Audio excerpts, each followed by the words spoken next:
Bienvenue à ce culte d'équilibre, dites équilibre. Et je salue tous nos frères et sœurs de par le monde qui nous suivent sur YouTube, Facebook, télévision Métanoïa, à la télévision Métanoïa. Que Dieu vous bénisse abondamment. Aujourd'hui, je vais vous partager un message. Comme c'est un culte d'équilibre qui va nous aider avec Dieu à vaincre les ennemis de nos projets, à relever nos défis, à trouver la solution à des problèmes compliqués et graves. Ainsi, le thème de mon message ce matin, c'est « Comment relever un défi ?» Tu peux le dire ? Encore, nous sommes debout, nous allons lire 3 versets.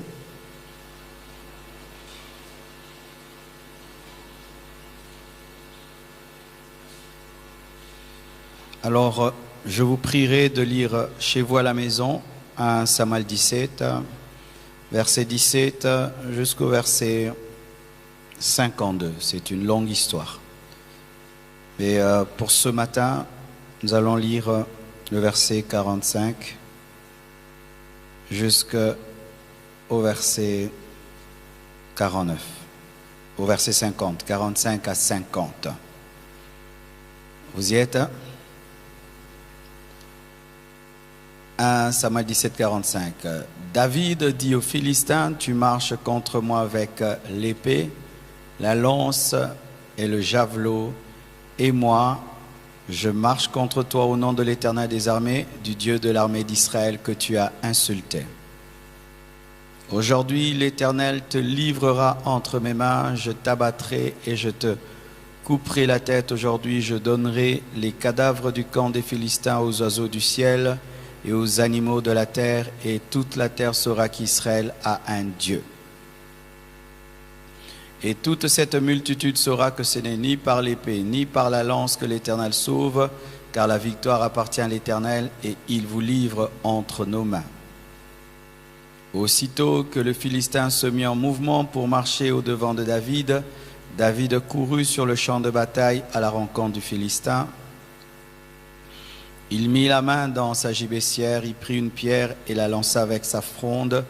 Il frappa le Philistin au front et la pierre s'enfonça dans le front du Philistin qui tomba le visage contre terre.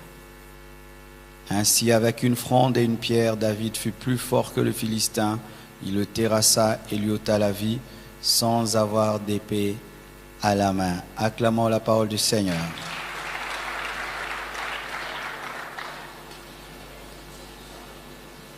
C'est un message que j'ai donné en une fois, quelque part. Mais aujourd'hui, j'ai eu le souci de plus enseigner. Là-bas, j'avais prêché. Quand on prêche, on va vite d'un point à un autre. Mais quand je l'ai prêché, enseigné au premier culte, je n'ai donné que 5 ou 6 points. Et je crois qu'il en sera de même. Mais il y a 14 points dans ce message. Et je vais y revenir le dimanche prochain pour ne pas être pressé. Donc nous aurons 2 cultes d'équilibre qui vont se suivre. Nous connaissons tous cette histoire, c'est l'histoire de David et Goliath. Il y a même des films à ce sujet. Mais comment David a vaincu Goliath? Comment? Quels sont les secrets qui sont cachés dans cette victoire? Et je vous assure, il y a tellement de secrets. Goliath représente toutes les choses terribles qui nous combattent. Goliath représente tous les problèmes sans solution. Goliath représente toutes ces choses qui sont devant de nous, qui sont plus fortes que nous, parce que physiquement, Goliath était plus fort que David. Goliath, ce sont tous ces questionnements que nous avons dans la vie sur le plan spirituel, social, matériel, financier. C'est tout ce qui paraît grand. Goliath, ce sont tous les défis que nous avons dans la vie. Et je crois que tout le monde a un défi. Tout le monde a un problème. Alléluia. Tout le monde a un Goliath. Goliath n'était pas que le Goliath de David, c'était le Goliath de Saül. C'était le Goliath de ses frères, c'était le Goliath d'Israël. Ainsi, tout le monde avait un Goliath devant lui. Et David a vaincu son Goliath. Et toi aussi, tu as un Goliath. J'ai un Goliath. Tu as un Goliath. Chacun de nous a un Goliath. Alors, comment arriver à vaincre Goliath? Comment arriver à relever un défi? Premièrement, il faut savoir que c'est normal d'avoir un défi. Dis, c'est normal. C'est normal. Alléluia. C'est normal. Le premier pas, mes frères, c'est dire que c'est normal. Lorsque tu as un problème, c'est pas que tu es maudit. Tout le monde a des problèmes. Amen, hein? Tout le monde a des problèmes et ça fait chaud au cœur de le savoir. Lorsque tu penses que tu es la seule personne qui souffre ou qui a des combats, des défis, tu vas croire que tu es maudit par Dieu. Mais quand tu sais que tout le monde en a, même Dieu a des problèmes, la conversion des païens. Alléluia. Dieu a des problèmes. Les rois ont des problèmes. Les présidents ont des problèmes. Les ministres ont des problèmes. Tout le monde a un problème. Tu n'es pas le seul à avoir un défi. Tout le monde. Et la vie est faite de défis. Le jour qu'il n'y a plus de défis, la vie cesse d'être la vie. Tu nais, tu as un défi. Tu dois téter. Après, tu dois grandir, marcher. Et puis, tu dois parler. Et puis un défi, tu dois aller à l'école maternelle, après primaire, après secondaire, et puis humanité, et puis il faut que tu aies ton graduat, et puis ta licence, et puis spécialisation, et puis tu dois trouver un travail, et puis tu dois te marier, et si tu te maries, il faut que tu aies des enfants, et puis il faut que ces enfants aussi se marient, et puis que ces enfants aussi aient des enfants, et puis. Avoir des problèmes, c'est normal. Si tu ne veux pas avoir des problèmes, fais deux choses. Meurs ou n'existe pas. Tu n'auras aucun problème. Alléluia. Mais si tu veux vivre, tu auras des défis. Même se réveiller est un défi, vrai ou faux? Prendre même une douche, c'est un défi, n'est-ce pas? Prendre sa voiture, rouler, c'est un défi. Il y a tout le temps des défis, des petits et des grands défis, mais sachez que tout le monde a des problèmes. En soi, dans la dimension du problème, nous sommes égaux. Mais souvent, c'est le comportement, l'attitude face au problème qui est différent. Tous ont eu un Goliath devant eux. Ils ont décidé de fuir, de se plaindre. Mais David est venu face à ce même Goliath.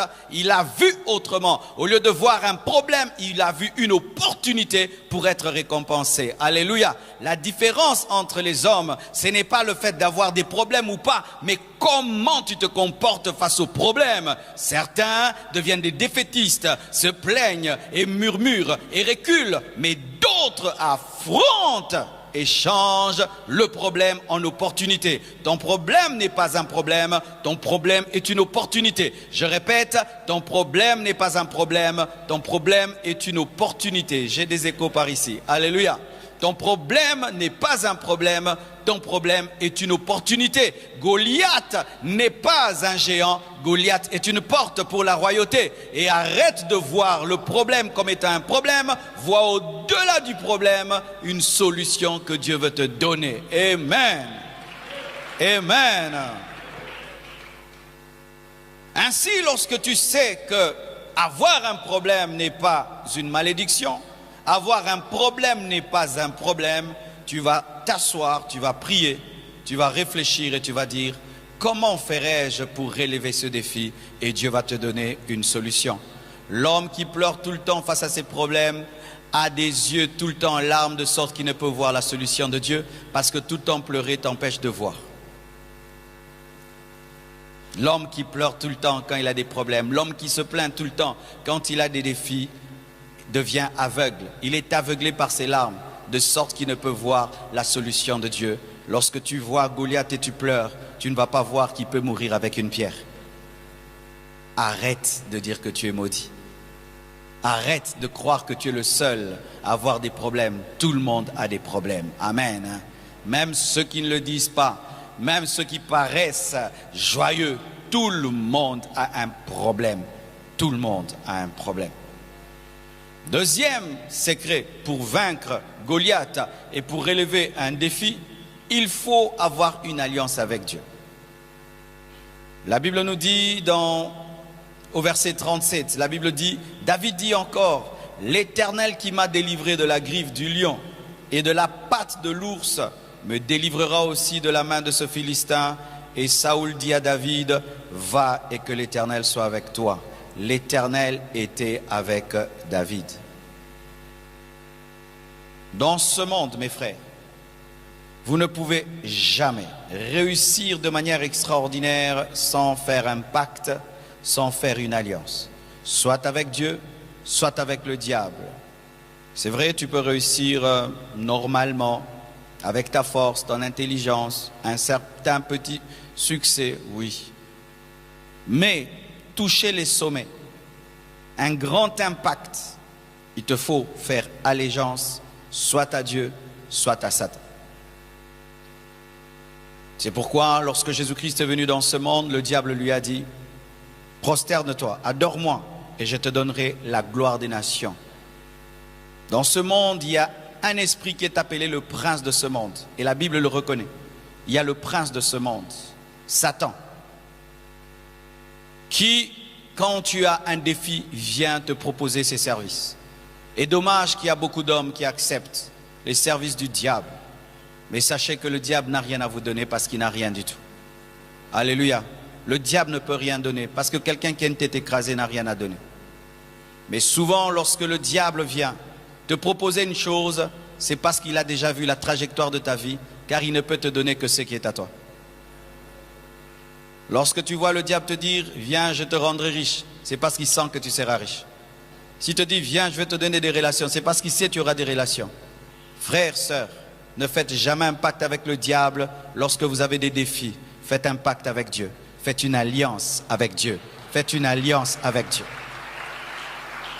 Et voici le principe de l'alliance, c'est que dans l'alliance, il y a un principe, c'est que tes ennemis deviennent mes ennemis et tes amis deviennent mes amis.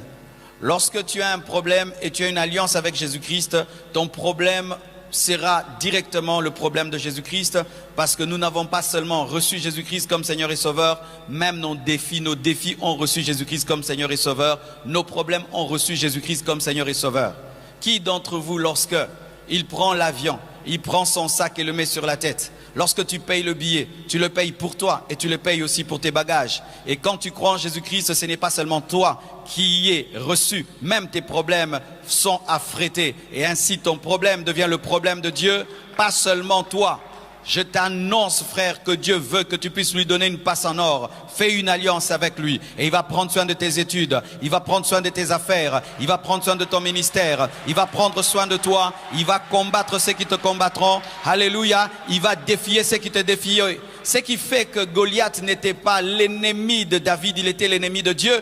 Et Dieu est plus grand que Goliath, c'est pourquoi il est mort. Frère, donne une passe en or, fais une alliance avec Jésus. Tu t'es battu trop seul, maintenant il faut que Jésus-Christ puisse entrer dans ta guerre. Tu as travaillé avec ton intelligence, mais ça n'a pas marché. La course n'est pas aux agiles, la guerre n'est pas aux vaillants, la richesse n'est pas aux intelligents. Alléluia, le pain n'est pas aux sages, mais tout dépend des temps et des circonstances. Et Dieu est le maître des temps et des circonstances. Dieu est le maître des temps et des circonstances. Faites une alliance avec Dieu. Et quand est-ce qu'on fait une alliance avec Dieu? Aujourd'hui, on est en train de nous compliquer l'évangile. Tu dois faire l'alliance avec Dieu. Il faut mettre une offrande. Non, on fait l'alliance avec Dieu lorsqu'on reçoit son fils Jésus, c'est tout. Qu'on vous mente pas, amen, hein? Oh, Dieu m'a dit, tu dois faire une alliance avec lui, laquelle? Donne $1000. Est-ce que tes $1000 dépassent Jésus? Amen, hein? Il y a une alliance qu'au travers du sang de Jésus, au travers du sang de Jésus, lorsqu'un homme a reçu Jésus, il a fait une alliance avec Dieu. Dieu n'entre pas dans tes guerres à cause de tes offrandes, il entre dans tes guerres à cause de l'offrande de Jésus-Christ. Et tes offrandes sont des libations, sont des accompagnements à l'offrande, au sacrifice principal. C'est ainsi que des chrétiens qui sont déjà en alliance cherchent des alliances. Arrangez-moi le son. Alléluia. Des chrétiens qui sont en alliance mais cherchent des alliances. Tu as déjà une alliance. Tu es en alliance avec Jésus. Alléluia. Lorsque je donne des cadeaux à ma femme, est-ce que je vais l'épouser encore? Nous sommes déjà en alliance, n'est-ce pas? Et quand tu donnes l'offrande, tu fais l'alliance, tu es déjà en alliance. Mais aujourd'hui, on nous prêche les offrandes comme des alliances. Quand j'offre à ma femme quelque chose, je fais une alliance. Quand ma femme m'offre quelque chose, je fais une alliance. Elle a fait une alliance le jour du mariage. Et quand est-ce que tu as fait une alliance avec Jésus? Le jour de ta conversion. Ce n'est pas quand tu donnes $100 que tu fais une alliance, mes frères. Ton $100 est mort à la croix. Des enseignements qui sont en train de diminuer la puissance de la grâce, la puissance du salut. Si on veut te pousser à donner l'offrande, moi je vais te prêcher seulement, frère, donne l'offrande, c'est tout, donne ta dîme, c'est tout. Pourquoi je vais te compliquer la vie chrétienne? Fais une alliance, fais une alliance. Il y a une alliance dans la Bible, dans le Nouveau Testament, c'est au travers du sang de Jésus-Christ, c'est tout. Vous m'entendez, mes frères? Que personne ne vienne vous embrouiller la vie chrétienne. Que personne ne t'embrouille la vie chrétienne. Jésus a tout accompli. Pas tes offrandes. Quand est-ce que maintenant je donne l'offrande? Je donne l'offrande parce que j'aime Dieu. Alléluia. Je ne donne pas l'offrande pour entrer en alliance avec Dieu. Dieu a déjà donné son fils Jésus.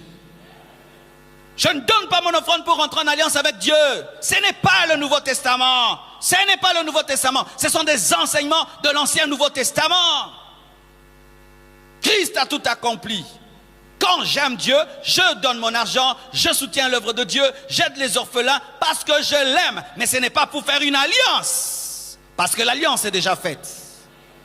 Qui d'entre nous dit, je viens d'épouser ma femme parce que je lui ai donné une voiture. Je viens d'épouser ma femme parce que je lui ai donné une bague en or. Qui fait ça? Tu dis seulement j'ai fait un cadeau. Et maintenant pourquoi tu dis que j'ai fait une alliance avec Dieu? Parce que j'ai donné une offrande. J'ai donné un cadeau. À qui? À celui qui m'a donné le cadeau pour lui donner le cadeau. Oui, parce que ce que tu donnes à Dieu, qui te l'a donné? C'est Dieu. Tu donnes à Dieu ce qu'il t'a donné, puis tu dis tu fais l'alliance. Ah, vraiment? Mais Jésus, tu ne peux pas donner à Dieu. Ça, c'est particulier. C'est pourquoi l'alliance n'est qu'en Jésus, parce que l'homme ne peut donner Christ. C'est Dieu qui devait se donner lui-même son fils, parce que tu ne l'avais pas.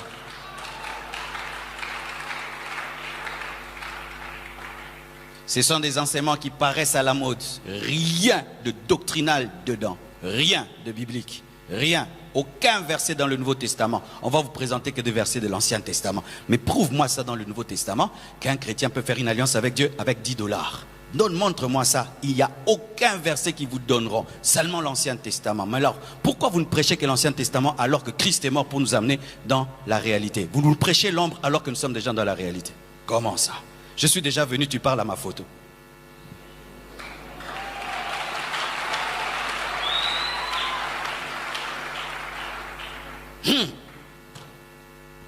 Mes frères et sœurs, quand tu es en alliance avec Dieu, tu fais tes affaires.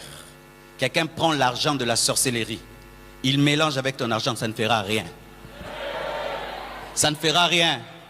Oh, pourquoi tu es en faillite? C'est parce que quand j'ai vendu, un magicien a pris l'argent de la sorcellerie qui était vomi par un boa. Et puis quand j'ai mélangé, je suis en faillite. Vous croyez de telles choses? Moi, je n'y crois même pas un peu. Pourquoi? Alors ton argent que tu avais qui n'était pas non mélangé, il est venu du ciel.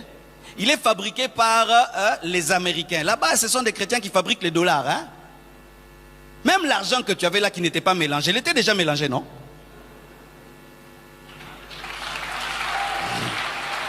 Il faut seulement réfléchir.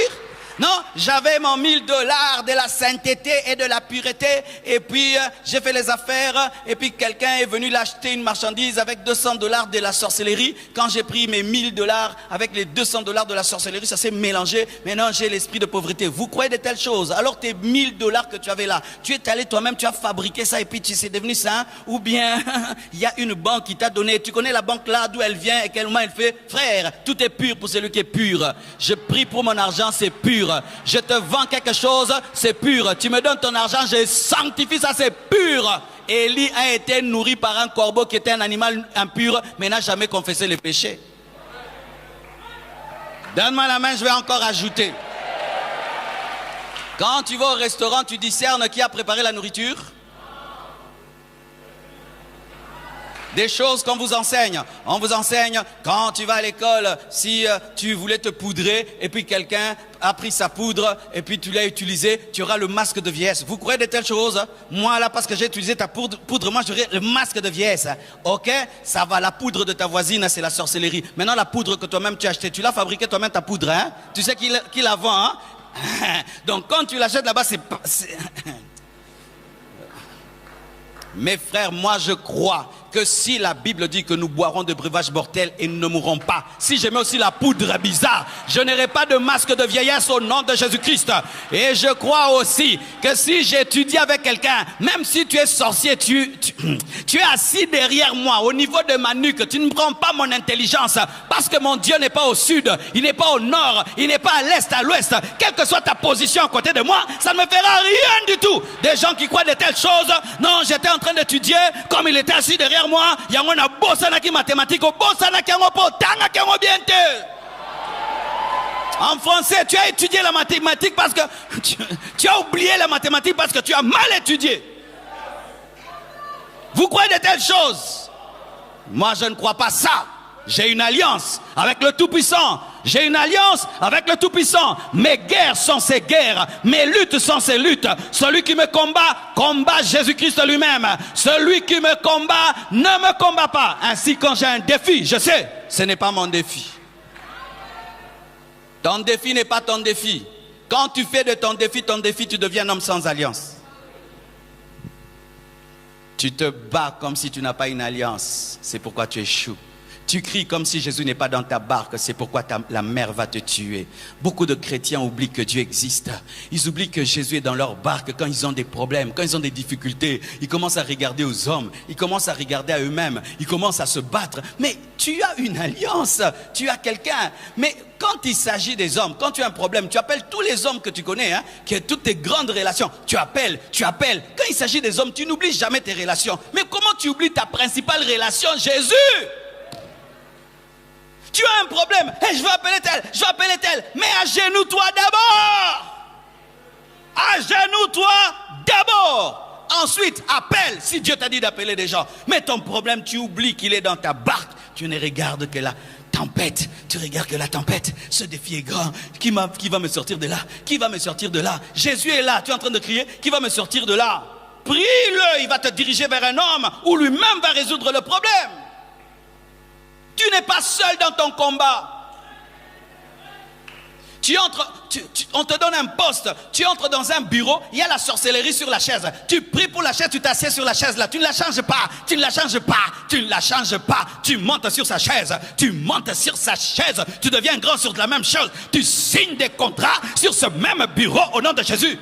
Lorsque quelqu'un devient président des États-Unis, il change la chaise, hein, il change le bureau. Non, celui qui était ici, il a fait trop de sorcellerie. Je ne peux pas être dans ce bureau et on va m'envoûter. Archi faux. Tu domineras au milieu de tes ennemis.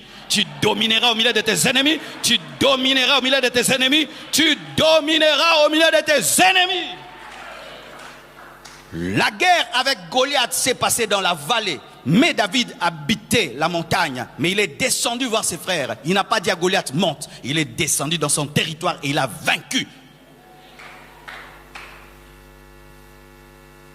Ne soyez pas des chrétiens de l'église.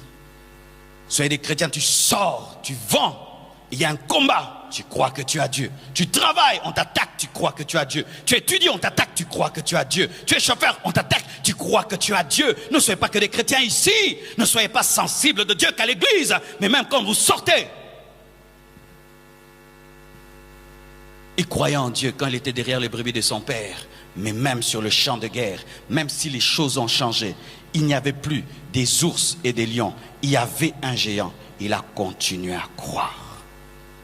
Tu as Dieu dans ta vie. Tu as Jésus dans ta vie. Tu as Jésus dans ta vie. C'est pourquoi maintenant j'aimerais parler à quelqu'un. Quelqu'un qui a des problèmes et qui sait que prier. Seigneur, aide-moi, je dois étudier, je dois travailler, ma femme, mes enfants, j'ai des combats. As-tu Jésus? Avant de dire, donne-moi le pain quotidien, tu dois apprendre à dire notre Père. Car Dieu ne s'occupe que des problèmes de ses enfants. Dieu ne s'occupe pas des problèmes de l'enfant du voisin. L'enfant du voisin, Le voisin, c'est le diable. Lorsque tu n'as pas Christ dans ta vie, Dieu n'est pas obligé de résoudre tes problèmes. Vous devez le savoir. Dieu n'est pas obligé de résoudre les problèmes de ses créatures. Il est obligé de résoudre les problèmes de ses enfants. Beaucoup d'hommes veulent la main de Dieu, mais ne veulent pas sa face. Ils veulent que Dieu les secoure, mais ils ne veulent pas une intimité avec lui. Et ainsi, mon frère, si tu es attaqué par les puissants des ténèbres, Dieu n'est pas obligé. Il n'est pas obligé de venir à ton secours. Il peut te secourir parce qu'il y a un chrétien qui prie pour toi. Et des fois, certains païens pensent que Dieu les exauce, alors que ce sont les prières des chrétiens qui vous sauvent. Ouais, il y a un chrétien qui prie pour toi, qui jeûne pour toi, et Dieu te protège. Mais sache que ce n'est pas par tes prières. Tu dois te repentir et donner réellement ta vie à Jésus-Christ, au lieu de venir auprès de lui que pour les solutions. Jésus n'aime pas les mangeurs de pain et des poissons, il veut des disciples. Dieu n'aime pas des hommes qui le traitent comme un fétiche. J'ai un problème. Avec Dieu, c'est donnant. Tu lui donnes ton cœur et puis il te donne des solutions. Ah oui, c'est ça aussi, mes frères. Qui est Dieu dans ta vie pour qu'il puisse résoudre tes problèmes? Quelle est la place que tu lui donnes pour qu'il puisse résoudre tes problèmes? Tu n'obéis même pas à sa parole. Tu ne marches pas dans sa crainte, mais tu veux que Dieu résolve tes problèmes? Non, ça ne marche pas ainsi. Et même vous qui vous appelez chrétiens, lorsque tu es chrétien, tu as une alliance avec Dieu, mais il y a des clauses dans l'alliance. Dans l'alliance, c'est que tu fais et je fais. Je fais et tu fais. Mais Dieu fait. Est-ce que toi tu fais? Est-ce que tu fais ce qu'il te demande? Pour relever un défi, il faut avoir une alliance. Pour relever un défi, tu dois considérer que c'est normal qu'il y ait un Goliath. C'est normal qu'il y ait un problème. Pour relever un défi, tu dois obéir aux clauses de l'alliance. C'est alors que Dieu fera de tes problèmes, ses problèmes, de tes ennemis, ses ennemis. Et là, je t'assure, c'est merveilleux. C'est merveilleux, mon frère. Tu dormiras, les anges de Dieu veilleront sur toi. Tu marcheras, Dieu te précédera. Regardez ce que Dieu faisait avec Israël. Dieu les précédait dans la guerre et il tuait tous les ennemis. Ils arrivent, ils ne font que ramasser les dépouilles. Mais il faut que Dieu soit dans ta vie. Il faut que Christ soit dans ta vie. Et troisième principe, il faut être oint. Dites oint. La Bible nous dit ceci. Dans 1 Samuel 16, versets 12 à 13. Isaïe l'envoya chercher. Or, il était blond. Il y a une différence entre Ésaïe et Isaïe. Ésaïe, c'est le prophète. Isaïe, c'est le père de David. Isaïe l'envoya chercher. Or, il était blond, avec des beaux yeux et une belle figure. L'Éternel dit à Samuel, lève-toi, oins-le, car c'est lui. Samuel prit la corne d'huile, éloignit au milieu de ses frères. L'Esprit de l'Éternel saisit David.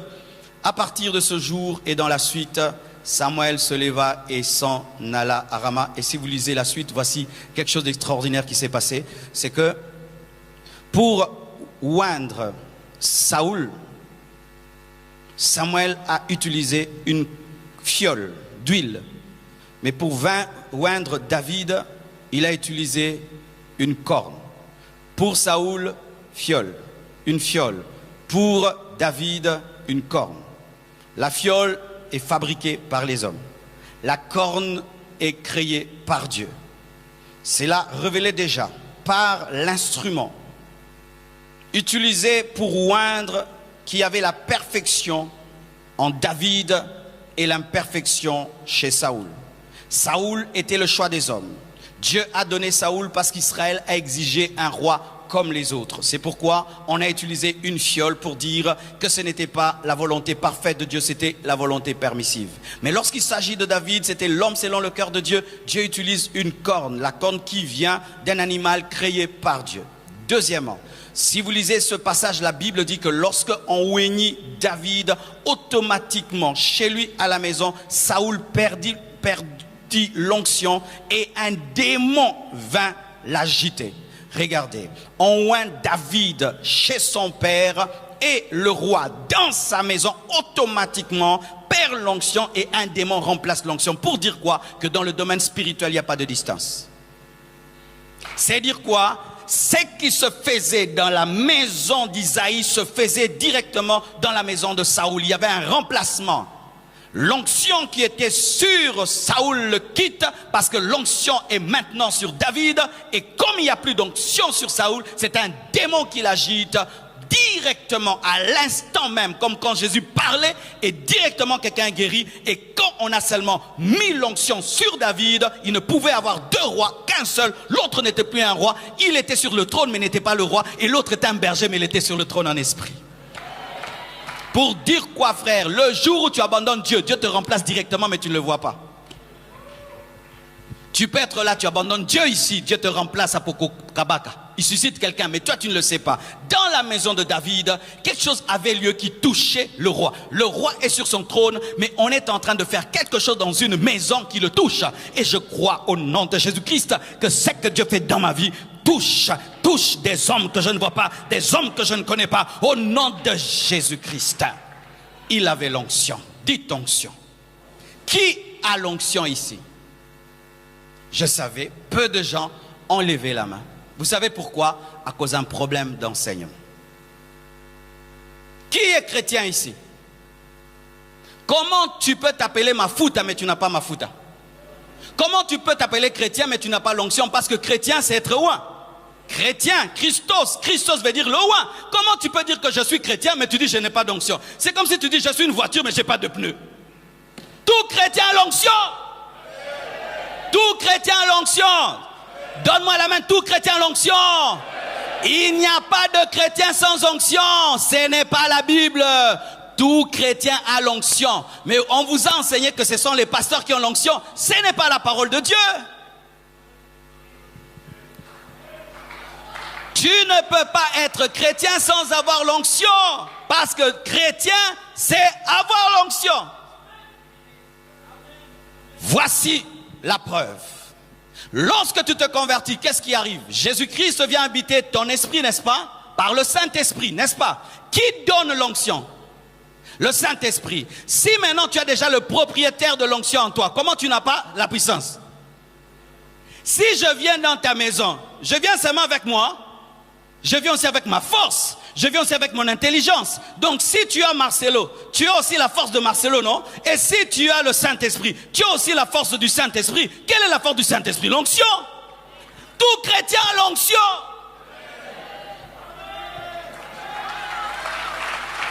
Dis je suis ouin. Dis je suis ouin.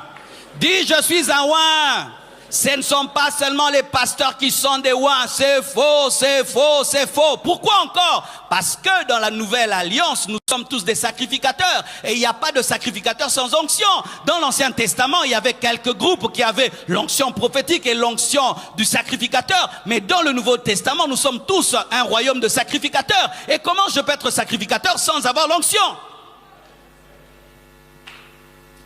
Vous avez l'onction. Tu as l'onction. Tu as le Saint-Esprit en toi et tu as Jésus en toi et puis tu dis que tu n'as pas l'onction. Tu as le oint en toi et tu n'as pas d'onction. Comment ça? Tu as un palmier en toi et puis tu dis que tu n'as pas l'huile. Pourquoi il faut avoir l'onction? Parce que le monde aujourd'hui ne respecte pas la puissance physique d'abord, mais respecte la puissance spirituelle. Le défi que tu as besoin d'une opposition spirituelle et Dieu t'a doté de cela. Mais voici maintenant ce qui arrive, c'est que nous pouvons grandir dans l'onction. Jésus-Christ avait la plénitude, mais nous avons une dose, une mesure, mais nous pouvons croître dans cette mesure. Et quand est-ce qu'un défi peut t'écraser? C'est lorsque tu n'as pas l'onction du défi. C'est pourquoi Dieu a donné à David l'onction royale avant d'être roi. Parce qu'on n'est pas oint sur le champ de bataille, on est oint avant. Samuel ne viendra pas te oindre devant Goliath, il va te oindre avant Goliath. C'est pourquoi il faut rechercher l'onction avant d'affronter Goliath. Si tu recherches la puissance de Dieu pendant que tu as le problème, ce sera en retard. Il faut rechercher la puissance de Dieu avant le problème, et quand le problème vient, tu es déjà oint. Ainsi, Goliath devait déjà être vaincu parce que David s'entraînait déjà par l'onction à le vaincre en tapant l'ours, en tapant le lion. C'était ses sacs de boxe pour donner un chaos. Est-ce que tu as déjà vu un homme monter sur le ring et puis commence à faire des entraînements là? Non, là il manifeste ce qu'il a appris, la force qu'il a reçue dans l'entraînement, il la manifeste là sur le ring. Pareil aussi mon frère, tu dois chercher l'onction de Dieu dans le secret afin d'exploser en public. Mais si en public tu cherches l'onction, tu ne l'auras pas. Ce n'est pas maintenant que je cherche l'onction. J'ai cherché l'onction à 4 heures du matin. J'ai cherché l'onction hier. J'ai cherché l'onction avant. Et maintenant, je ne fais que libérer cette onction. Mais si tu cherches l'onction pendant que Goliath est devant toi, Samuel ne viendra pas parce que Goliath va le tuer et tu ne l'auras pas. C'est pourquoi mes frères, prenez du temps à prier. Tu as l'onction de base, la présence du Saint-Esprit dans ta vie, mais tu dois grandir afin que le Saint-Esprit qui est en toi se manifeste davantage et puisse manifester sa puissance davantage. Et là, tu dois avoir une vie de prière, une vie de communion, une vie de sensibilité au Saint-Esprit afin que la puissance de Dieu qui est en toi puisse se manifester. Alléluia. Chérissez l'onction, ayez l'onction. Un homme qui a l'onction a plus de puissance que celui qui a la magie. Un homme qui a l'onction a plus de puissance que celui qui a la magie. Je répète, un homme qui a l'onction a plus de puissance que celui qui a la magie. J'ajoute encore, un homme qui a l'onction a plus de puissance que celui qui a la magie. Est-ce que je peux t'expliquer quelque chose? D'où vient la puissance du diable? De lui-même? De Dieu. De Dieu? Qui est d'accord avec moi que la puissance du diable vient de Dieu? Tout le monde. Et si tu n'es pas d'accord, il faut nous dire comment il a eu la puissance, parce qu'il a eu la puissance de Dieu. La Bible nous dit que c'était un ange élevé, parfait, qui était rejeté. Et il est descendu avec la puissance. N'est-ce pas? Maintenant, la puissance que Dieu a donnée à Satan s'appelait quoi?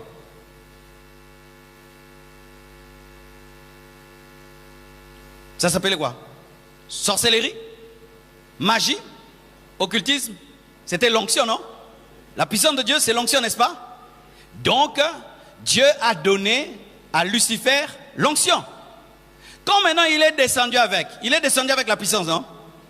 Donc il est descendu avec l'onction. L'onction de qui? Ok. Maintenant, comment c'est devenu la sorcellerie? Comment c'est devenu la magie? Ok. Voici la réponse. Vous savez la sorcellerie c'est quoi? Vous savez la magie c'est quoi? C'est l'onction mal utilisée. C'est tout.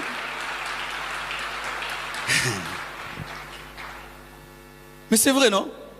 Parce que je sens comme si vous voulez me lapider. Parce qu'au Congo c'est interdit de dire de nouvelles choses. La source du diable c'est Dieu. Dieu lui donne la puissance. Cette puissance ça s'appelle l'onction. Quand il donne à Gabriel la puissance, ça s'appelle quoi? L'onction. Maintenant, quand Satan, lui, reçoit l'onction, il utilise l'onction contre Dieu. Quand le diable utilise l'onction, Lucifer utilise l'onction contre Dieu, cette onction, ça s'appelle maintenant sorcellerie, ça s'appelle magie. Mais ça vient d'où? De Dieu. Alors voici mon frère, lorsque tu es face à la sorcellerie, à la magie, tu dois savoir que c'est la puissance de Dieu détournée. Parce que le diable ne craint rien. Alors toi tu dois dire, moi j'ai la pure puissance. C'est pourquoi les magiciens ont changé le bâton en serpent. Moïse aussi le bâton en serpent. C'était bâton qui devient serpent et bâton qui devient serpent. Mais comme lui avait l'original, l'huile qui n'est pas abîmée, alléluia, le bâton de Moïse a avalé les autres. Pourquoi? Parce que ces bâtons-là étaient périmés. Donne-moi l'amen. L'huile périmée, c'est toujours l'huile, mais ça donne des maladies. La nourriture périmée, on la mange, ça donne des maladies. Comme l'onction du diable, c'est la sorcellerie. Pourquoi? Ça donne des maladies. Et bon marabana, et zalarama kambu, poebeba. Donne-moi l'amen. C'est-à-dire, quand le diable t'attaque, il t'attaque avec la puissance de Dieu. Parce que lui ne sait pas donner la puissance. C'est la puissance de Dieu. C'est comme dans l'armée. Quand les gens désertent, ils vont avec les armes du gouvernement. Mais oui, quand Vous avez une armée de... Parce que dans la Bible, il est écrit qu'il est descendu avec le 1/3 des anges, n'est-ce pas? Donc mettons que l'armée de Dieu, c'était 1000 anges. Mettons, parce que ce sont des myriades, mais pour qu'on comprenne, 1000 anges. Et donc, il est parti avec, mettons, 300, n'est-ce pas? Mettons, il avait 900, il est parti avec 300 anges. Maintenant, si c'était une armée, on leur a donné tous des mitrailleuses. Ils sont partis avec ces... mitrailleuses. Mais ces mitrailleuses, ils les ont fabriquées? Non, ce sont les mitrailleuses du gouvernement. Et quand la sorcellerie vient devant toi, tu dis ce sont les armes du gouvernement. Mais étant donné que ils se sont déconnectés du gouvernement, ils n'ont pas la fraîche onction, le renouvellement, ils ne l'ont pas. Frère, c'est pourquoi n'ayez pas peur d'eux, parce qu'ils utilisent la puissance de Dieu, mais contre Dieu.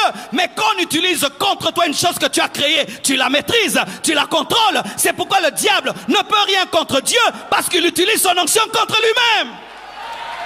Donne-moi l'amen. Et Jésus, maintenant, quand il est venu à la croix, il a dépouillé les autorités et les dominations. C'est-à-dire quoi? Il a enlevé les armes volées de leurs mains. Mais comme ça se passe dans le domaine spirituel, ce n'est pas comme dans le domaine physique où quand on ravit une arme, elle est ravie. Dans le domaine spirituel, elle est ravie par la connaissance. Comment? Si tu es chrétien, Satan n'est pas armé. Mais si tu es chrétien, tu ne sais pas qu'il est désarmé, il est armé. Parce que c'est la connaissance qui libère. Parce que c'est le monde de la connaissance et de la révélation. Un chrétien qui ne sait pas que Satan est armé, l'arme. Mais celui qui sait qu'il est désarmé, il le désarme. Parce que ça se passe dans le domaine spirituel. Parce qu'on n'a pas vu à la croix côté Jésus à Zozwabilo. Amen.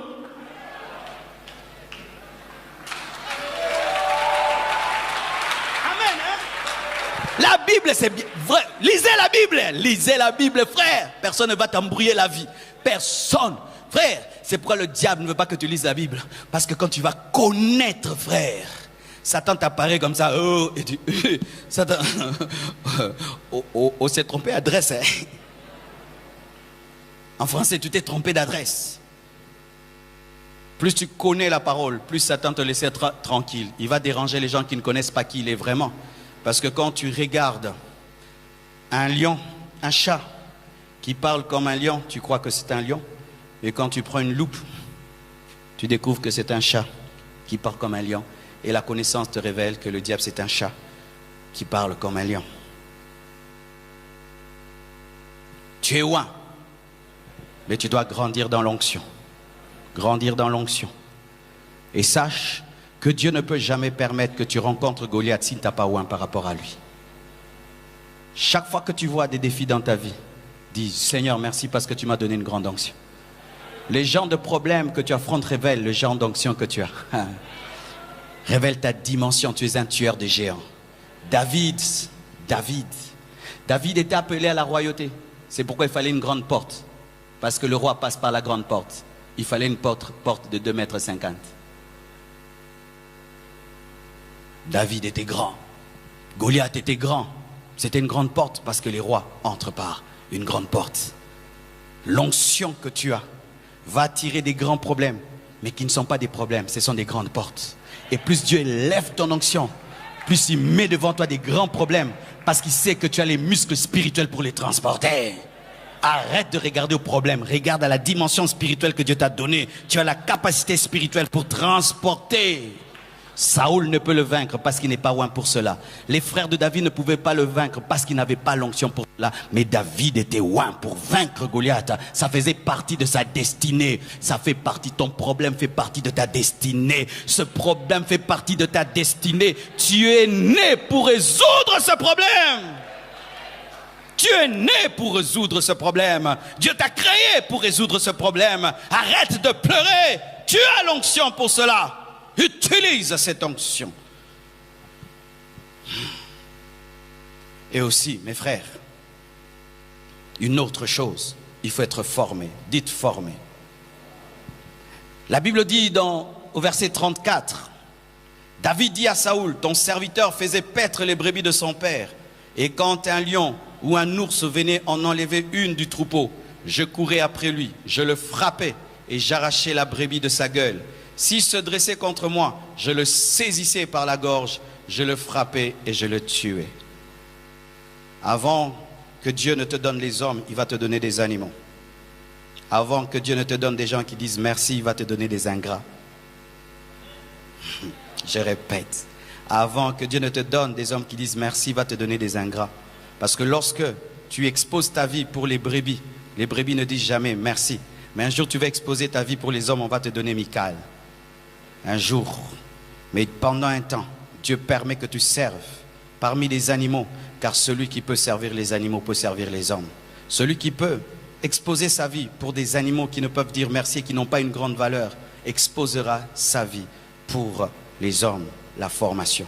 Il était formé dans le secret, préparé pour régner sur les hommes en régnant sur des animaux, préparé à une vie publique dans une vie secrète, préparé à gérer un royaume en gérant un troupeau. Tu ne géreras pas directement un royaume, Dieu va te donner un troupeau, car celui qui est fidèle en peu de choses, Dieu lui confiera des grandes choses.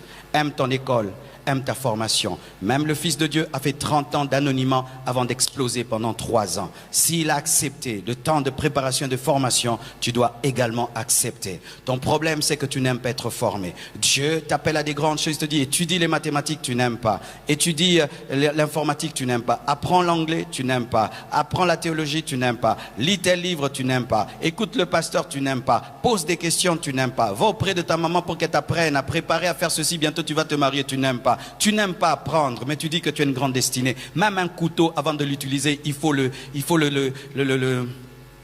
l'aiguiser. Dieu veut t'aiguiser pour que tu coupes des viandes extraordinaires, mais tu ne veux pas. Tu veux que Dieu t'utilise en étant brut. Alors qu'aujourd'hui le monde cherche des hommes excellents. Apprenez, apprenez et apprenez. Et un livre toujours en main. Aie toujours un livre que tu lis. Aie toujours un livre que tu lis. Et si tu ne sais pas lire, ne dis pas que ce n'est pas un problème. C'est un grand problème, mon frère. C'est un grand problème. Certains ne savent même pas lire en lingala. Tu ne sais ni lire en français, ni en lingala, ni en chinois. Tu ne sais lire en rien. Et puis tu es calme. Non, ne sois pas calme. Aujourd'hui, je vais un peu te troubler. Peut-être que ton milieu, on ne te dérange pas. Mais en ce temps-ci, ne pas savoir lire, c'est un grand problème. Comment tu vas gérer ton entreprise? Comment tu vas gérer ta comptabilité? Comment tu vas communiquer? Comment tu n'auras pas la totalité de ta destinée. Et aujourd'hui, tu n'es pas obligé d'aller faire la licence pour savoir lire. Il y a des endroits où on apprend à lire. Apprendre à lire, c'est important parce que la plupart des grands secrets sont dans des livres. Même la Bible est un livre. La Bible est un livre. La Bible est un livre. Je vous prêche un livre. La Bible est un livre.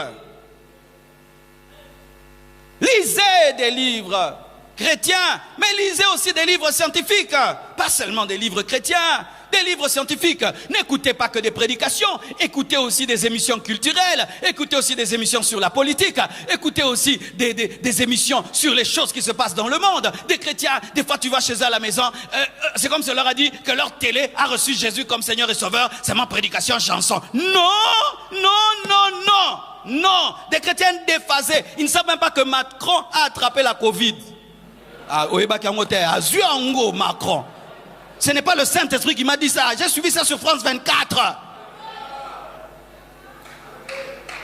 Moi, dans ma maison, ma télévision, c'est Pasteur Marcelo Prédication. Pasteur Marcelo Prédication.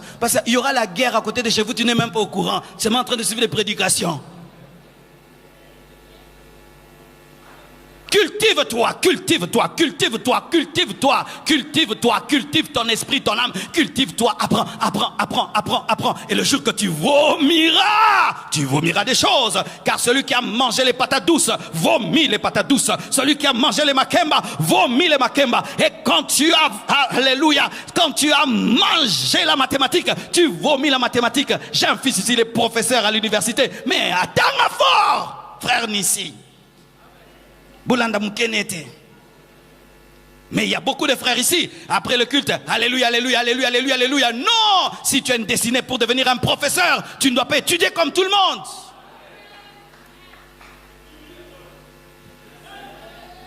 Alléluia.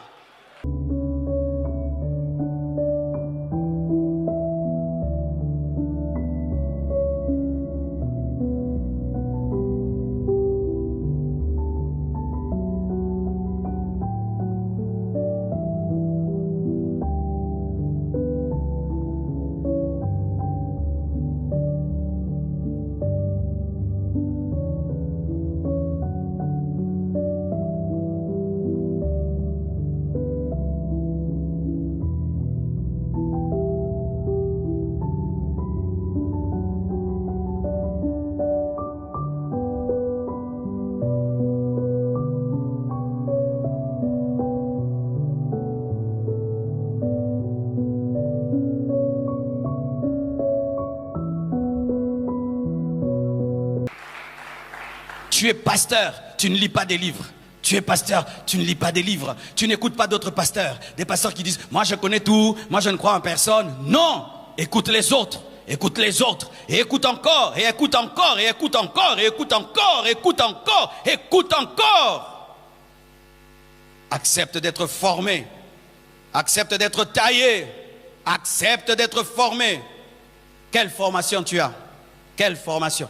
Si même tu n'as pas de licence, mais tu as été formé par qui? Dans quel domaine? Même en mécanique, on apprend auprès d'un grand mécanicien. Tu as appris chez qui? Et tu es en train d'apprendre chez qui? Qui est en train de te préparer à vivre ta destinée? Isaïe était en train de préparer son fils à devenir roi en lui donnant les brebis. Donner les brebis à David, c'était l'apprendre à gérer, le leadership, diriger. Allez à gauche, stop là-bas, il y a un loup, il combat, il y a un lion, il combat, un ours, il combat. C'était la formation pour être un roi. C'était ça, la formation de David pour être roi. Quelle est ta formation? Surtout vous qui avez arrêté les études alors que vos parents ont les moyens. Surtout vous. Des gens nous dérangent ici tous les jours. Fais-moi étudier, pasteur. Mais il y a certains ici, tes parents te poussent à étudier. Non, tant que tu moi je suis année sabbatique. Hein? Certains, après le diplôme, ils s'est donné une année d'année sabbatique. Tu es en retard dans la vie. Tu apprends quoi? Quel est le livre que tu as à côté de ton lit? À part la Bible, as-tu un livre de chevet? As-tu un livre de chevet? Tous ces livres qu'il y a aujourd'hui, même sur Internet, il y a des livres gratuits. As-tu un livre que tu lis? Parce que frère, celui qui a de la culture et de la connaissance dans le même domaine que toi te battra. Il te battra dans le même domaine que toi, il te battra. Parce que lui, en plus de ton domaine, il a une maîtrise que tu n'as pas. Ah oui, mon frère. Je fais une entreprise, je vais engager quelqu'un, et puis devant moi, il y a un homme rempli du Saint-Esprit, et l'autre est rempli du Saint-Esprit. Mais celui-ci, en plus d'être rempli du Saint-Esprit, il parle anglais et il maîtrise l'informatique. Je vais engager celui-là, sans culpabilité. Donne-moi la main que je parle. Vous avez toujours l'esprit, il aura pitié de moi. Comment toi tu veux vivre dans la pitié? Ce sont les mendiants qui ont besoin de pitié. Tu n'es pas un mendiant. Il aura pitié de moi malgré mes imperfections. Il aura toujours pitié de moi. Tu vivras de la pitié? Qui te dit qu'on aura toujours pitié de toi? Qui te dit qu'on aura toujours pitié de toi? Qui te dit qu'on doit avoir pitié de toi? Pourquoi tu vis en attendant qu'on ait pitié de toi? Pourquoi tu ne peux pas te travailler de sorte à être au-delà même de ce qu'on demande? On demande 7, toi tu as 9. On demande 2, toi tu as 7. On demande telle compétence, tu en as 50. Pourquoi tu ne travailles pas à ça? Pourquoi tu ne travailles pas à ça? J'aurais cru, frère, que Samuel s'est revenu. Il oint David directement, il devait roi. Non, ça ne s'est pas passé ainsi, frère. Parce que maintenant, nous, on nous prêche un Dieu magie.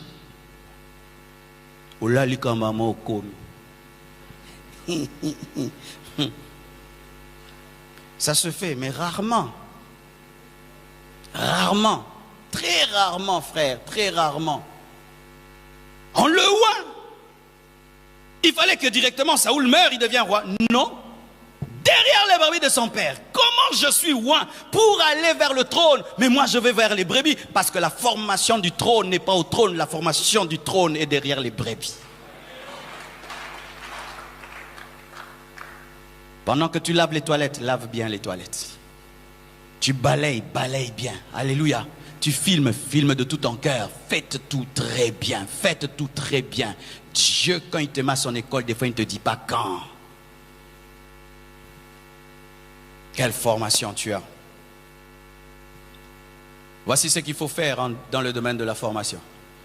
Si tu n'as pas l'argent pour étudier, frère, suis même des vidéos qui te rendent intelligent. Écoute des gens qui sont intelligents. Ça te donne une culture générale. Écoute quelqu'un qui est intelligent, pose beaucoup de questions. Il y a des gens qui sont tellement cultivés, tu croiras qu'il a des doctorats. Il n'en a pas. Il est tellement cultivé, il est tellement humble qu'il apprend tout le temps. Tout le temps il apprend. Mais il y a des gens, il est lui-même brut, mais orgueilleux de rien du tout là, vraiment. N'est bien. Eh bon. Nanga loba pe bongo. Okatinga maloba ezai bongo.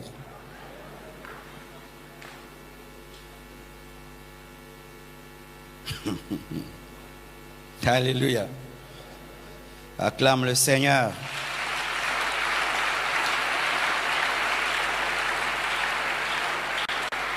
Wow. Une autre chose, tu dois servir les autres. Dis servir les autres. Écoutez ce verset, verset 17.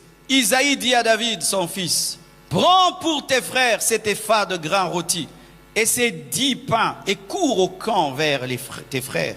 Porte aussi ces 10 fromages au chef de leurs milliers. Tu verras si tes frères se portent bien et tu m'en donneras des nouvelles sûres. David, mes frères, est allé donner du pain et du fromage et on lui a donné la royauté. Tu donneras le fromage, on te donnera le trône.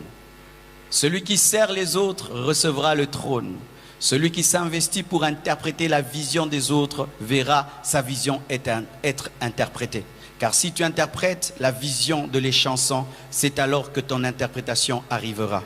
Lorsque tu travailles pour les autres, c'est alors que Dieu travaillera pour toi. Et lorsque tu es fidèle dans ce qui est aux autres, Dieu te donnera ce qui est à toi. Travaille pour les autres. Celui qu'on appelle le roi David n'était pas un roi. C'était un garçon de course pour son père.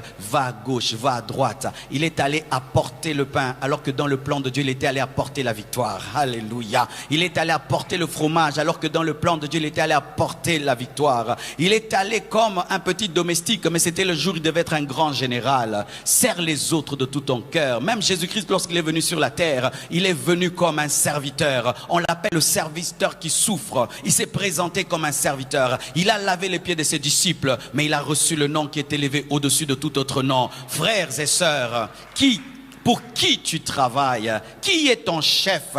Tu travailles pour qui? Tu travailles pour qui? Tu travailles pour qui? Tu as travaillé pour qui? Tu as travaillé pour qui? Dans l'église, j'ai porté les bancs. Quand je suis venu à l'église Flaming Fire, la première vision que j'ai eue, j'ai vu des bancs. Dieu m'a dit, tu porteras les bancs. J'ai entendu la voix de Dieu. Pas pour aller prêcher dans le monde entier. Moi, j'ai entendu, porte les bancs. C'était des gros bancs. J'ai porté les bancs de tout mon cœur. Et puis Dieu m'a élevé. Il m'a accordé la grâce de commencer à chauffer le tam-tam, mes frères. Quelle élévation. J'ai commencé à chauffer le tam-tam de tout mon cœur. Et il y en a d'autres là, vous avez des batteries comme ça. Oh Jésus. Non, on est né dans le désert, vous en Canaan. Là, il y a les lait, les miel. J'ai chauffé le tam-tam. Après, Dieu m'a élevé. J'ai tenu les tam-tam lorsque l'autre tapait. C'était aussi l'élévation, ces temps-là à l'église. Tenir seulement les tam-tam. Je suis devenu portier. J'ai commencé à balayer l'église. Et puis, je suis devenu 4e vice-président de la jeunesse. 3e, 2e président de la jeunesse. Pendant 4 ans, j'ai dirigé les jeunes de l'église. C'était une jeunesse de 80 personnes. Quand on tenait une action, c'était 200. Pour moi, c'était beaucoup. C'est là que j'ai appris à être pasteur, en dirigeant des jeunes. Des jeunes, tu leur prêches, ils n'ont rien à te donner. Ils tombent dans tous les sens et puis ils rentrent à la maison. Je les ai aimés de tout mon cœur, frère. J'ai donné ma jeunesse à mon pasteur, ma force, tout ce que j'avais. C'était comme si c'était moi le pasteur. J'aimais cette église comme si c'était moi qui étais le visionnaire. Et quand le jour est arrivé, cet homme m'a imposé les mains. L'onction qui était sur lui est aussi venue sur moi. Frère, c'est que je suis devenu. Je ne l'étais pas. Un homme m'a prié pour moi parce que je l'aimais de tout mon cœur. Je l'ai servi comme Josué. Je l'ai servi comme Élisée. Je l'ai servi comme Timothée. Et un jour, j'ai eu le transfert de l'onction. Toi, tu sers avec négligence. C'est pourquoi tu ne vas jamais vaincre Goliath. Écoute ceci. Isaïe t'enverra vers Goliath sans être un prophète. Isaïe a envoyé David rencontrer Goliath sans savoir que c'était pour qu'il rencontre Goliath. Mais étant donné que David était habituellement dans l'amour et dans l'humilité, cela lui a permis de ne pas rater le but. Lorsque tu es tout le temps poli, un jour ta politesse portera du fruit. Mais quand tu es des fois poli et des fois tu es mal poli et tout le reste, tu rateras. Mais lui, tous les jours, il se soumet à son père. Va derrière les brebis, il part. Va chez tes frères, il part. Il a accepté cela alors qu'il n'était pas n'importe qui. Il était roi, mais il se laissait envoyer. Il tué l'ours et le lion, mais s'est laissé envoyer. Il ne s'est jamais comporté devant son père comme étant un champion. Jamais devant son père il était champion. Jamais, jamais. Il faisait tout ce que son père lui disait. Et un jour, son humilité l'a fait entrer dans sa destinée. Tu sers qui? Tu travailles pour qui? Tu es au pied de qui? Tu t'humilies devant qui? Tu t'humilies devant qui? Tu t'humilies devant qui? Parce que même un président a un père. Même un président a une mère. Mais toi, tu ne respectes personne. Personne, tu ne respectes personne. De tels hommes ne vont jamais loin. Pourquoi? Parce que pour exercer l'autorité, tu dois accepter l'autorité. Pour exercer l'autorité, tu dois discerner l'autorité. Pour soumettre, tu dois être soumis. Pour soumettre, tu dois être soumis.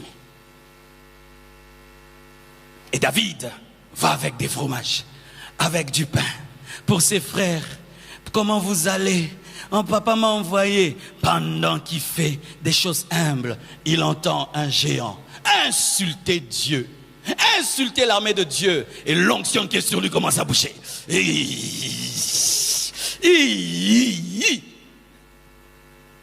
Qui l'a mis dans cet endroit-là pour activer son onction? C'est papa. Mais papa qui n'est pas prophète, papa qui n'a pas l'onction, mais papa le canalise sans savoir qu'il le canalisait. Accepte de servir les autres et tu entreras dans ta destinée et tu affronteras tes défis, parce que pendant que tu portes le fromage, Dieu veut te donner la royauté. Pendant que Saoul recherchait les ânesses de son père, Samuel le cherchait pour lui donner la royauté. Fais bien ce que tu fais, tu ne sais pas ce qui te croisera un jour. Tu es la fille qu'on envoie toujours acheter du pain, et un jour tu vas rencontrer un boulanger qui t'épousera. Vous ferez la plus grande boulangerie du Congo. Kendo Somba Mapa Mama.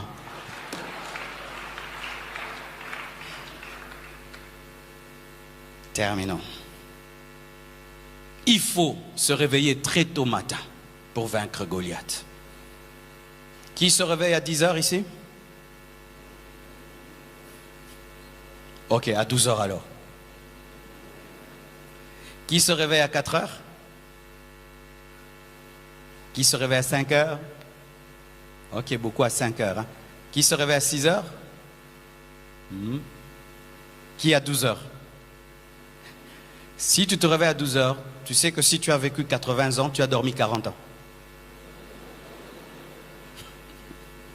Quelqu'un qui a dormi 12 heures tous les jours, qui a vécu 80 ans, n'a pas vécu 80 ans. Tu as vécu 40 ans et tu as dormi 40 ans. La moitié de ton temps, c'était sur ton lit.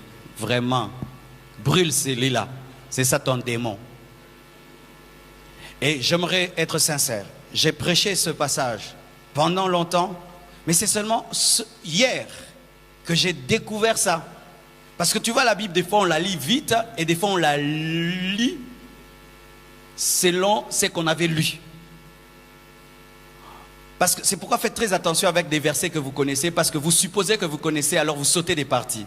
Et aujourd'hui, quand je lisais lentement, la Bible dit au verset 20, est-ce qu'on peut nous mettre le verset 20? Au verset 20, la Bible dit ceci: David, toujours 1 Samuel 17, David se leva de bon matin. Dites de bon matin. Il laissa les brebis à un gardien, prit sa charge et partit comme Isaïe le lui avait ordonné. Papa l'envoie et il va quand? Pas à midi, très tôt matin. Il n'avait pas une obéissance du soir. Il n'avait pas une lente obéissance. C'était papa parle maintenant le soir. Demain matin, il va faire ce que papa a dit. Car Goliath vient le matin insulter. Alléluia. Frère, à quelle heure tu te réveilles? Un jour, on pose une question à Kobe Bryant. Kobe Bryant fut l'un des grands, d'ailleurs, l'un des grands. Il est mort, hein? Oui, je crois, il est mort l'année passée. Cette année, hein? Cette année? Ok, tu vois, le fait d'être informé, ça m'a sauvé. Hein? J'allais dire un truc. Donc, il faut s'informer. Et quand on pose des questions à Kobe Bryant, on dit, quel est le secret? Il dit, si l'entraînement commence à 6 h, moi je commence à m'entraîner à 4 h. et j'ai 2 heures d'avance par rapport aux autres. Et lorsque les autres viendront, ils vont être en retard. Ce qui fait que après des années, j'aurai des années d'avance. Et comme ils seront toujours en retard, je serai le meilleur basketteur, le temps. Lorsque tu te réveilles à 12 heures et qu'un autre s'est réveillé à 4 heures, mon frère, il a 8 heures d'avance par rapport à toi. 8 heures.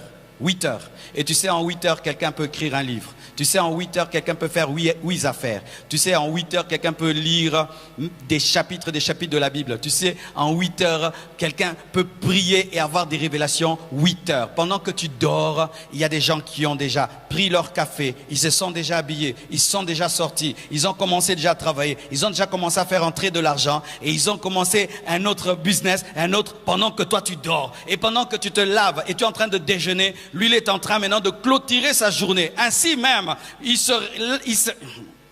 finit sa journée plus reposé que toi qui t'es réveillé à 12 heures. Pourquoi se réveiller tôt fait partie du succès? C'est que l'homme qui est capable de se réveiller tôt a la capacité de se priver d'une chose qu'il aime. Parmi les plaisirs que nous avons sur cette terre, manger, tout le reste, il y a aussi dormir. C'est pourquoi la plupart d'entre nous, lorsque nous dormons, nous ressemblons à des bébés, parce qu'il y a un bonheur d'en dormir, n'est-ce pas? N'est-ce pas? Un jour, ma fille m'a dit, papa, je vais t'offrir un cadeau. J'ai dit, quoi ma fille? Le sommeil, parce que tu travailles beaucoup. Oui, c'est un bonheur que de dormir. Mais alors tu es dans ce bonheur-là, tu es en train de rêver et tu es dans ton lit douillet. Faites attention au lit douillet, hein? Tu es dedans là, bien climatisé, mais 4 heures sonnent. Tu sors de ce lit, tu sors de cette climatisation, tu sors. Tu es un homme. Tu as de la volonté, tu as de la discipline. Quand tu vois un homme qui est toujours ponctuel et toujours très tôt, ce n'est pas seulement la ponctualité, il est discipliné dans plusieurs choses. Et même en matière de nourriture, parce qu'être à temps aussi t'emmène à manger peu. Quelle est ta capacité devant le sommeil? Quelle est ta capacité devant ton lit? As-tu la capacité de sortir de ton lit quand tu veux? Ou c'est ton lit qui te dit, tu te réveilles après 2 heures? Tu ne seras jamais grand si ton lit te domine. Jamais tu seras grand si ton lit te domine. Tes travailleurs vont te dominer. Tes travailleurs vont te dominer. Les gens qui se réveillent très tôt te domineront. Ils seront plus forts que toi. Et vous savez mes frères, ces choses du temps, c'est tellement important, tellement important. Quelque part, c'est vrai, je souffre. J'étais à Limité ici, je faisais 10 minutes, j'arrive, et puis tout. Mais bizarrement, depuis que je suis loin, j'arrive très tôt, plus tôt qu'avant. Pourquoi? Parce que j'ai conscience que je peux être en retard. Donc je fais tout 2 heures en avance. Mais j'ai découvert une chose. Il y a des embouteillages tellement au Congo. Et j'ai beaucoup prié. C'est difficile qu'au Congo qu'on ait des multimilliardaires. Vous savez pourquoi? Parce qu'à cause des embouteillages, tu ne fais qu'une seule course la journée. Alors qu'il faut faire même 5 courses la journée. Tu pars, tu reviens. Tu pars, tu reviens. Maintenant, tu pars.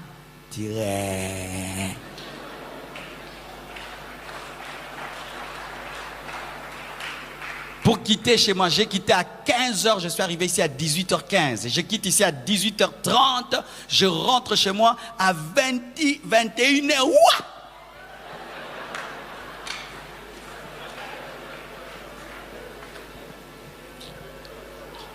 Je ferme cette parenthèse. Non, senti bon, mais manga ma bé. N'a résisté au nom de Jésus. Non, sentir.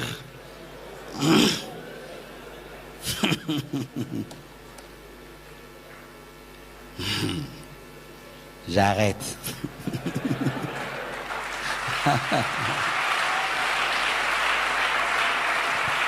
Alléluia.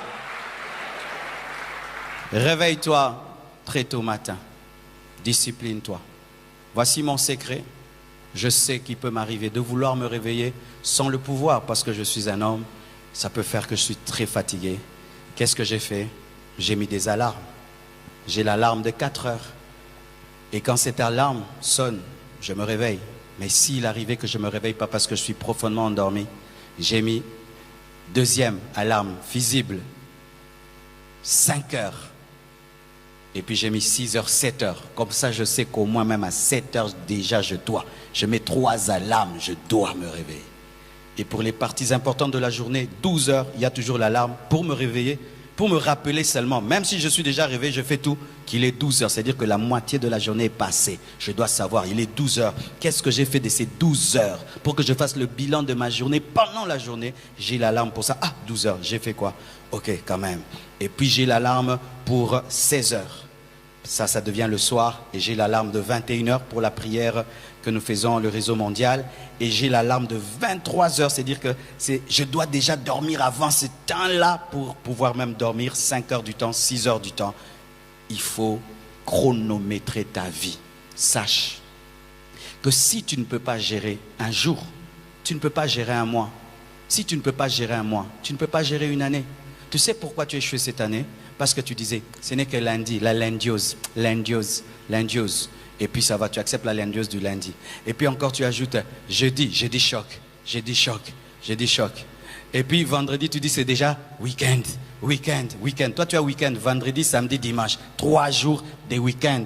Plus lundi, lundiose, 4 jours. Et puis jeudi choc, 5 jours. Tu as des jours par semaine. Mais il y a certains, aujourd'hui, dimanche après le culte, ils vont travailler. Vous savez ça? Ils vont bosser dur. Est-ce que vous aurez les mêmes résultats? Comment tu gères ton temps, mon frère? Tu es là devant la télé. WhatsApp. Aujourd'hui, nous avons même des téléphones qui peuvent te dire combien de temps tu y as passé. 8 heures du temps de téléphone, 5 heures de réseaux sociaux. Comment tu peux devenir grand si tu ne sais pas gérer le temps? Et le Seigneur m'a dit, chaque fois que je prêcherai sur l'équilibre, de commencer à donner même 3 ou 2 conseils de civisme. Et j'aimerais terminer en vous donnant ces 3 conseils de civisme. Ce n'est pas dans le message, mais ça fait partie du culte. Voici une première chose dans la vie. Apprenez toujours à dire merci. Vous savez, dans la vie, quand nous demandons aux autres, nous insistons beaucoup. Mais quand nous recevons, nous n'insistons pas pour dire merci. Certains même oublient de dire merci. Il faut même appeler. Est-ce que tu as eu? J'avais eu. Merci. Ne faites pas ça. Vous perdrez les relations. Vous perdrez les personnes excellentes. Apprenez toujours à dire merci. Si tu as insisté quand tu as demandé, insiste quand tu dis merci. N'aie pas des demandes très longues, mais des courts merci. Apprends à dire merci. Alléluia. Deuxième chose, chaque fois que tu arrives à un endroit, détecte qui est autorité. Qui est l'autorité? Qui est digne d'honneur? Tu arrives à un endroit, détecte qui est la personne la plus âgée en ce lieu. Qui est plus âgé que moi? Tel est plus âgé, tel est plus âgé. Et respecte. Même si on est à l'église. Timothée, on lui avait dit de traiter les mamans, les mères, comme ses mères. Quand il y a une personne âgée, cette personne est plus âgée que moi. Aussi, les anciens.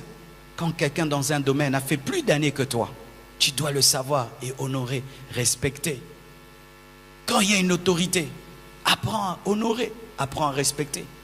Beaucoup, vous avez des problèmes parce que vous ne savez pas détecter qui est chef, qui est âgé, qui est aîné. Et ce n'est pas parce que nous sommes chrétiens qu'il n'y a pas des adultes au milieu de nous, il n'y a pas des papas, il n'y a pas des mamans, il n'y a pas des personnes plus âgées, il n'y a pas des anciens, il n'y a pas de serviteurs, il n'y a pas, même si nous sommes des chrétiens, il y a une hiérarchie dans l'église. Et même si nous sommes des chrétiens, il y a une hiérarchie dans la société. Troisième, pour finir, ne respecte pas seulement ce qui est à toi, respecte aussi ce qui est aux autres. L'une des choses qui détruit notre pays, c'est que quand ça est à moi, j'en prends soin, je bichonne, j'arrange. Mais une fois qu'on dit que c'est pour le pays, c'est pour l'État, je détruis.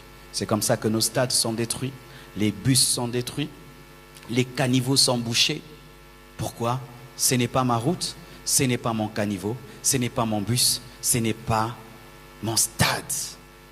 Et même à l'église, j'ai vu des frères prendre les chaises rouges.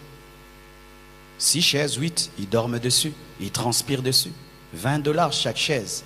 Il n'a que faire de cela. Mais si c'était sa salle à manger, il allait en prendre soin.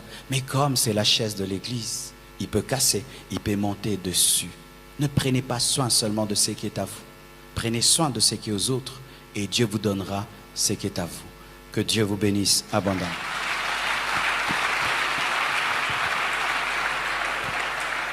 Nous allons nous tenir debout.